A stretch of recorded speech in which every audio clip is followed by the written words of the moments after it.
Te doy la bienvenida a la serie de Proverbios. Este es el episodio 101. En esta ocasión estudiaremos el capítulo 23 de los versos 17 al 21.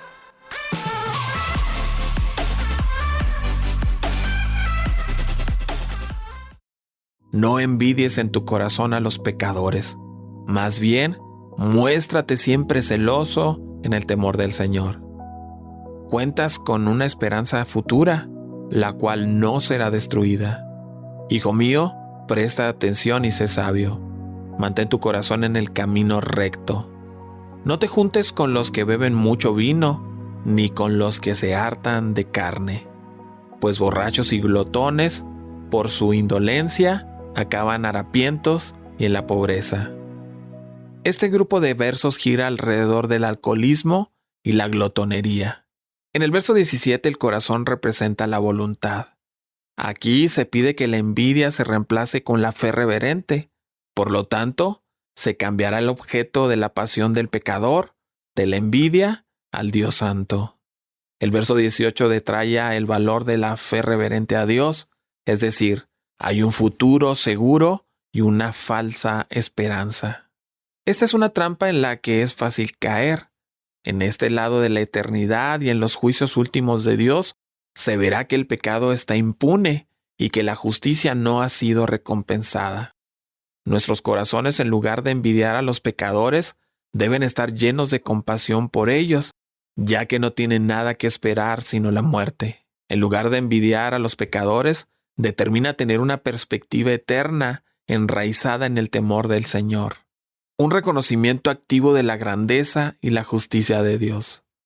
En un sermón sobre este verso, Charles Spurgeon dio una maravillosa definición del temor del Señor. El temor del Señor es una breve descripción de la verdadera religión. Es una condición interna que muestra una sumisión abundante a nuestro Padre Celestial. Consiste en una reverencia santa de Dios y un temor sagrado por esto. Esto va acompañado de una confianza infantil en Él, que conduce a la obediencia amorosa, la sumisión tierna y la humilde adoración. Los hombres deben despertar con Dios, caminar con Él y acostarse con Él, estar en continua comunión con Él y estar en conformidad con Él. Esto es estar en el cielo de antemano. Si esta vida fuera todo lo que habría, entonces tendríamos mucho más razones para envidiar a los pecadores. Sin embargo, como lo demuestra la conclusión del libro de Eclesiastés, hay mucho más. Y por lo tanto, la sabiduría nos dice que debemos vivir en el temor del Señor. El mundo en el que vivimos está en distorsión por el pecado, que la mayoría de los que poseen la riqueza no tienen ningún temor o respeto hacia Dios. Con bastante frecuencia, este hecho es causa de malestar en muchos creyentes. Razonan y dicen, ¿cómo es posible que tal o cual persona sea tan rica y prospere a pesar de ser tan impía? En cambio yo no tengo ni para satisfacer mis necesidades básicas, a pesar de que me estoy esforzando por agradar al Señor. A creyentes que piensan así, los sabios aconsejan, no tenga tu corazón envidia de los pecadores. En lugar de eso, es necesario perseverar en el temor de Jehová todo el tiempo. Es una manera de decir, no desmayes en tu respeto, devoción y confianza en el Señor. Dios sabe lo que hace y por qué lo hace. Además, como dice el texto leído, ciertamente hay fin. Esto significa que Dios tiene un buen propósito tanto para que el impío prospere como para que el creyente no prospere. Pero también significa que el fin del impío, si no arregla su problema de pecado con Dios, es el castigo eterno, mientras que el fin del genuino creyente es la gloria eterna. A la luz del fin que espera al creyente, no importa la leve tribulación momentánea que a veces tiene que padecer. Al fin de este dicho de los sabios encontrarás una hermosa promesa. Tu esperanza no será cortada. Esto significa que Dios cumplirá todo lo que ha prometido para los que somos de Él. Entonces, los invito a no preocuparse por la aparente prosperidad de los impíos. No tengan envidia de ellos. Perseveren en su confianza y devoción al Señor y jamás serán defraudados. El verso 19 es un llamado muy conocido para prestar atención y no sufrir luego las consecuencias como algunos no escucharon. Otra vez, los versos 20 y 21 describen una mala compañía que se ha de evitar. El tema del bebedor de vino, es decir, el borracho, se encuentra en varios pasajes, aunque también se subraya el valor moderado del vino. El hijo borracho podía ser matado por poner en peligro a la familia y a la comunidad. Jesús fue falsamente acusado de ser un bebedor. Los rabinos judíos discutían cuánto vino se podía consumir sin quebrantar la ley. Unos decían medio litro, mientras otros decían solo un cuarto de litro. Sin embargo, algunos consagrados a Dios en el Antiguo Testamento evitaban el vino. Me gustaría compartirte acerca de la gloria de esperar en Jehová. La paciencia es una virtud necesaria para poder disfrutar de las bendiciones de Dios en la forma más amplia. Esperar en Dios, entonces, nos trae paciencia en momentos de crisis, en quien confiar por nuestras necesidades, a quien clamar en momentos de angustia.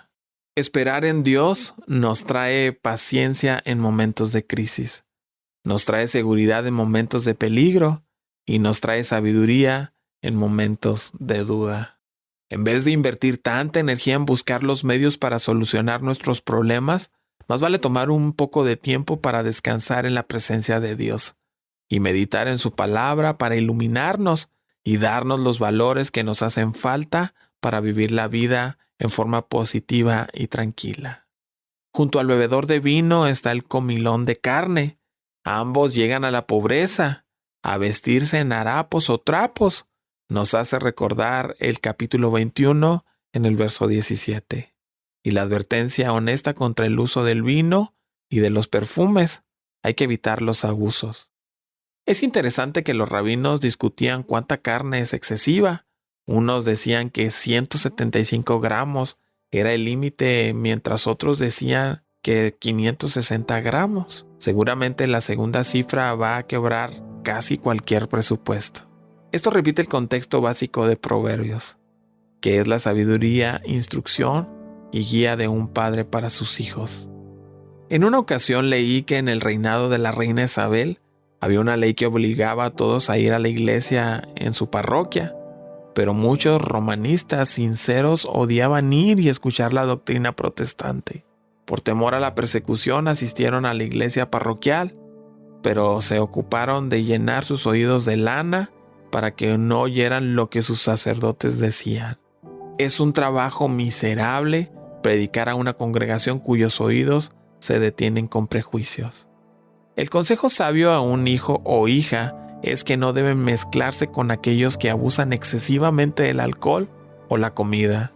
El borracho y el glotón tienen un mal futuro, pobreza y vestidos rotos, y el hombre o la mujer sabio no lo compartirán con ellos. El borracho y el glotón representan la epítome de la falta de disciplina. Los autoindulgentes se reducen a la indigencia debido a la somnolencia que acompaña a la adicción al vino y el exceso de comida. Sus estómagos llenos vacían sus mentes. Se trata de un joven que se ha desviado del camino correcto y se ha juntado a los borrachos y a los glotones. Los sabios aconsejan a este joven diciendo: «Oye, hijo mío, y sé sabio».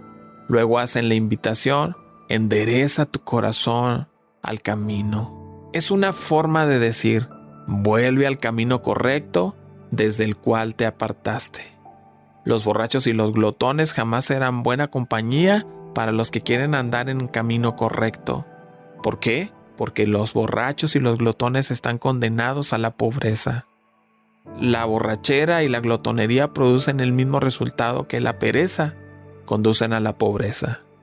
El sueño hará vestir vestidos rotos, dice el proverbio. Todo esto me hace pensar en esta conmovedora parábola relatada por el Señor Jesucristo, la parábola del hijo pródigo.